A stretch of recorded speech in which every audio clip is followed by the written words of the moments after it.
자, 전북의 한 조용한 시골 마을에서 끔찍한 살인 사건이 일어났습니다. 그런데 범인은 알고 봤더니 이웃 주민이었답니다. 손 변호사님, 어떤 사건입니까?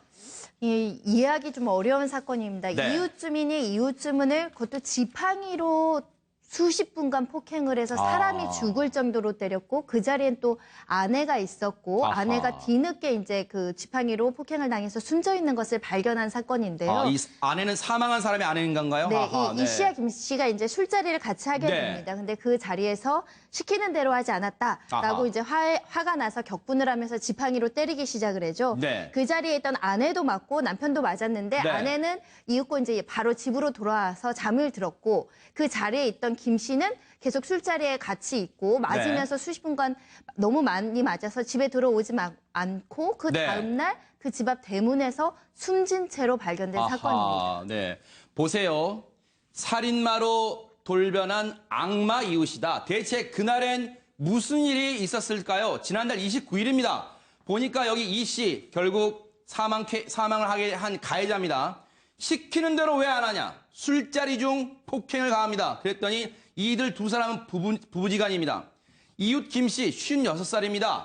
자, 결국 저 지팡이에 여러 차례 얻어맞아서 숨을 거두고 말았는데 그 자리에는 이렇게 부인이 아내 한모 씨가 뻔히 그 자리의 광경을 보고 있었고 아내도 이렇게 턱 이마에 골절을 입게 됐던 겁니다. 근데요, 하지근 평론가님, 예. 대체 이들 세 사람 사이는 대체 어떤 관계에 있던 사람들이었을까요? 이게 지금 너무나 이해가 안 가는 사건인데 네. 일단 이 숨진 이웃 김 씨 같은 네. 경우에는 뭐 간경화 지병으로 아하. 몸이 상당히 약한 상태였다고 하고 네. 그러니까 아마도 이제 물리적으로 항거할 수 없는 네. 그런 상태였던 것으로 보이고 또 부인 같은 경우에는 네. 지적으로 조금 정상이 아니었다는 이야기가 있습니다. 아하. 그러다 보니까 좀 상황 판단력이 떨어졌던 것 같은데 네. 그러니까 그 가해자 57세 된 이 씨, 네. 이 가해자가 이 좀 뭔가 신체적으로 힘이 약하고 지적 능력이 떨어지는 이 부부를 네. 자기 옆집에 데려다 놓고 네. 일종의 자기 분풀이 대상으로 아하. 평소에 네. 자기가 좀 짜증나는 일 있으면 데려다가 때리고 네. 이러면서 살았던 아하. 것이 아닌가 싶은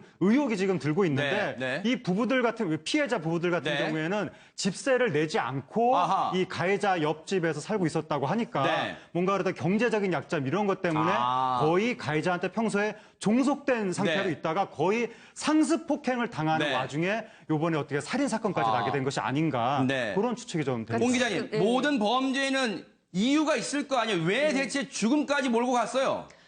뭘 시키는 대로 안 했느냐. 네. 이 이유가 또 기가 막힙니다. 말하자면 이 김 씨 부부가 네. 그러니까 죽은 사람의 네. 부부가 그 강아지를 키우고 있었습니다. 네. 그런데 강아지가 죽었는데 네. 이제 말하자면은 가해자가 네. 이 집 바깥에 가서 묻어라. 그러니까 말하자면 이 옆집이 본인의 형이 살던 집이에요. 형은 아하. 이사를 갖고 빈 집인데 네. 그러니까 10년째 이제 집세를 못 내고 네. 살고 있는 거죠. 네. 그런데 말하자면은 본인들 마당에 묻었지만 그건 또 내 형 집이니까 내 땅이나 마찬가지다라는 그런 생각이 있었던 것 같고 네. 근데 이게 결코 이제 사람을 죽일 그런 사유가 안 되잖아요. 네. 그런데 그러니까 이제 처음에 사실 아니 왜 부인이 집에 가서 잠을 잤을까 남편이 네. 맡고 있는데 생각할 수 있어요. 아하. 근데 그거는 제가 보기에 두 가지입니다. 하나는 물론 지적 능력이 떨어지기 네. 때문에 상황 판단이 안 되는 부분. 또 하나는 그동안 계속 이렇게 맞아왔기 때문에 네. 그러니까 오늘도 또 그런 일이겠지라고 생각을 했던 것 같아요. 네. 그리고 실제로 경찰이 말하는 것도 네. 요번에 물론 두부를 머리를 너무 맞아서 쇼크에 의해서 사망한 부분이 있지만 네. 그 외에도 온몸에 네. 요번에 든 멍뿐이 아니라 예전부터 들어온 멍이 네. 아주 켜켜이 온몸에 멍이 있다는 거죠. 그러니까 아하. 계속 수차례 폭행을 당해왔던 네. 겁니다. 손 변호사님, 혹시요, 이들 부부가 이 가해자의 형집, 그 빈집이었는데 그 빈집에 얹혀 산다, 경제적 약자라는 이유만으로 이 사람이 시킨 대로 모든 걸 다 할 수밖에 없었을까요? 그러니까 사실 우리가 현대판 노예라는 얘기를 많이 하는데 네. 이 부부가 혹시나 이 이웃집에 경제적으로 노예가 됐든 정신적으로 노예가 된 어떠한 이유로든지 네. 굉장히 정신적으로 의존하거나 이 상습 폭행에 대해서 네. 의존하고 있고 이미 적응한 상태가 아닐까 생각이 듭니다. 아하. 왜냐하면 네. 온몸에 멍이 들 정도로 사실 수시로 폭행 사건이 있었다고 한다면 네. 경찰에 한두 번은 신고가 들어왔었어야 되거든요. 아. 그렇지 않다는 점. 그러면 네. 이런 폭력은 사소한 거고 이거 맞으면 또 그 다음날에 잘해주겠지. 네. 우리가 이렇게 돈도 내지 않고 집도 무료로 사용하고 또 네. 여러 가지 이제 경제적으로 도움을 받았을 가능성도 있기 때문에 네. 이건 참고 넘어가야지 하다가 폭력이 폭력을 불러오고 더 네. 잔혹한 살인으로 결말이 있지 않았을까 생각이 드는데요. 네. 특히 이제 피의자 이 씨는 그 네. 사망한 김 씨의 부인이 조금 지적 능력이 떨어지거나 여러 가지 이제 사회성이 떨어지는 것을 악용해서 오히려 아하. 자기는 권력적으로 뭔가 이 사람들을 네. 지배하거나 이 사람들한테 폭력성을 보여가지고 이 사람들 심리적으로 굉장히 네. 위축되게끔 만들어 오지 않았을까. 아. 그렇지 않고서는 이렇게 제 생각에는 성인과 성인이 지팡이로 때려서 네. 숨질 정도로 방어도 안 하고 저항도 아하. 없이 네. 죽음에 이르기는 사실 쉽지 않거든요. 네. 그런 측면에 있어서는 이미 폭력에 저항할 네. 수 없을 정도로 그 적응이 되어 있는 상황이었다라고 네. 보입니다. 여기 보실까요? 여기 보시면 잔심부름, 폭행, 살인의 거짓 진술까지 이 거짓 진술 내용은 잠시 뒤에 짚어보겠습니다. 이 앞장 보여주세요. 이 앞장 보시면 자 피의자 이 씨가 온갖 심부름을 시키고 이랬다는데 뭘 시켰냐고 저희 제작진이 알아봤더니요.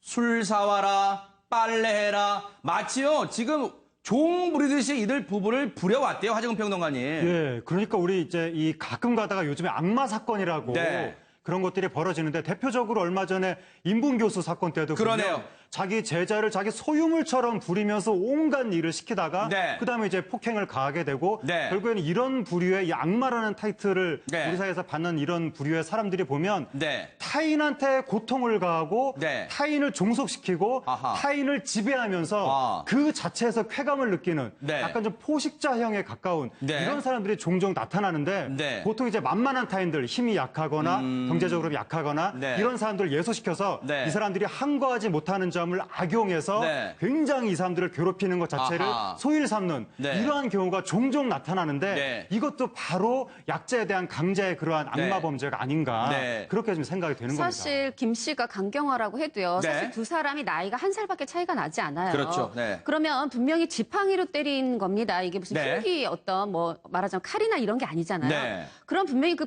지팡이를 잡고 저항을 할 수도 있을 텐데 그만큼 못할 만큼 지금 정신적으로 아. 완전히 제압당한 상태로 거의 그러네요. 노예 상태로 살아오지 않았나 싶고요. 네. 저는 혹시나 네. 이 가해자 이 씨가 네. 혹시 김 씨의 사망을 그러니까 예상할 수 있는 정도가 아니었을까 아. 생각이 드는 게 왜 그러냐면 네. 그 다음 날 이 씨 대문 앞에 쓰러져 있는 남편 김 씨를 네. 부인 한 씨가 이제 붙들고 흐느껴 울자 네. 그 이 씨가 그랬다는 거 아닙니까? 네. 갔어 죽었냐 아. 하면서 본인이 오히려 경찰에 신고를 했다는 그 거예요. 갔다는 표현이 속된 표현, 죽었다는 거에 속된 표현을 한 거군요. 예, 아하. 그렇죠. 네. 그러면서 본인이 경찰에 신고를 했고 신고를 아하. 하고 경찰이 도착하기 전에 네. 자 이제 너희들은 둘이서 부부싸움을 한 거다. 아하. 너희들이 부부싸움을 하다 쳐서 쓰러져서 네. 죽은 걸로 하자라고 거짓 진술까지 시나리오까지 짜줬다는 거예요. 네. 그러니까 저는 이 지시를 할 수 있다는 것도 이미 네. 그동안 물리적인 육체적인 부분뿐 아니라 정신적으로도 본인이 지배하고 있다는 걸 아하. 알고 있는 음흠. 상태라고 보여지고요. 네. 또 그 집 앞에 쓰러져 집에 돌아가지 못하고 네. 쓰러져 있었던 걸 혹시라도 알았던 건 아닐까. 아하. 정말 그때 경찰에 아니면 뭐 119에 신고라도 좀 했으면 혹시 혹시라도 방치한 건 아닐까? 네, 그 아하. 목숨을 구할 수 있지 않았을까. 네. 물론 추측이고 예상입니다만 네. 안타까운 마음에서 그런 네. 생각이 듭니다. 손 변호사님, 이 사람, 이 못된 남자, 악마 같은 남자요. 폭행을 저지른 다음에 앞서 말씀하신 것처럼 거짓 진술까지 강요했습니다. 죄가 가중되는 거 아니에요? 뭐 증거를 인멸하려고 시도를 했고요. 사실은 증거를 인멸하는 걸 둘째치고 경찰 초기 단계부터 계속 부인했습니다. 네. 범행을 계속 부인하다가 구속영장 실질 심사에 와서는 내가 부인하다가는 중형을 받겠구나라고 네. 이제 태도를 돌변해서 그제서야 자백을 했거든요. 네. 그러니까 재질이 굉장히 좋지 않죠. 네. 그런 경위로 자백을 했다는 건 판사님이 볼 때는 네. 진정으로 반성하는 게 아니라 어떻게든 꼼수로 감형을 받기 위해서 노력했구나. 네. 그리고 이렇게 허위 자백이나 허위 알리바이를 만들려고 하는 시도를 봤을 때는 보통은 범행을 하고 나서 술 취해서 네. 다음 날에 후회하는 사람들도 있거든요. 네. 이렇게 후회하고 반성하는 사람들은 타인한테 이렇게 거짓 증언까지 시키진 않습니다. 아. 그런 차원에서는 굉장히 엄한 처벌을 받을 것으로 예상이 되고요. 네. 저는 이 가정들이 그동안 어떻게 살았는지 유심히 봐야 될 필요성이 있다고 생각합니다. 네. 강경화나 지적 능력 때문에 제대로 된 경제적인 활동을 못하다 보니까 그랬겠죠. 혹시 약제비나 이런 것들을 위해서 이웃집에 의존하고 그걸 아. 빌미로 심부름시키고 노예 생활을 네. 하고 그 과정에서 폭력을 행사한 것이 아닌가. 음흠. 그렇다고 한다면 사실은 네. 인간으로서 사실은 할 수 없는 그러니까요. 행동을 하기 때문에 네. 법원에서도 이런 사실이 발견이 되면 엄단할 네. 것으로 보입니다. 맞습니다. 그래도 이 또 이웃 주변이 네. 좀 도와주신 부분이 있는 것 같아요. 사실 아하. 이 두 집이 굉장히 외따로 있다고 합니다. 아, 그래요? 네. 그런데 이번에 딱 그러니까 말하자면 한 씨가 또 이 무서워서 거짓 진술을 할 수도 있지 않습니까? 네. 그런데 마을 이웃 주민들이 네. 말하자면 이 씨를 가해자로 지목했다는 겁니다. 아하. 평상시에도 퍽퍽 소리가 들렸다. 그리고 아하. 그러고 나면 두 부부 얼굴에 멍이 아이고. 있더라라고 또 이렇게 진술을 네. 해줬다고 합니다. 그러네요. 그런 진술도 이번 사건 수사에 도움이 됐던 것 같습니다. 이 부부가 물론 남편은 사망했지만 안타깝게 사망했지만요. 이 부부가 그동안 얼마나 고통 속에 살았겠습니까? 이 악마 같은 남자에 대해서 사법부가 우리 법이 살아있다는 걸 꼭 보여줬으면 좋겠습니다. 자, 다음 사건으로 넘어가 보겠습니다.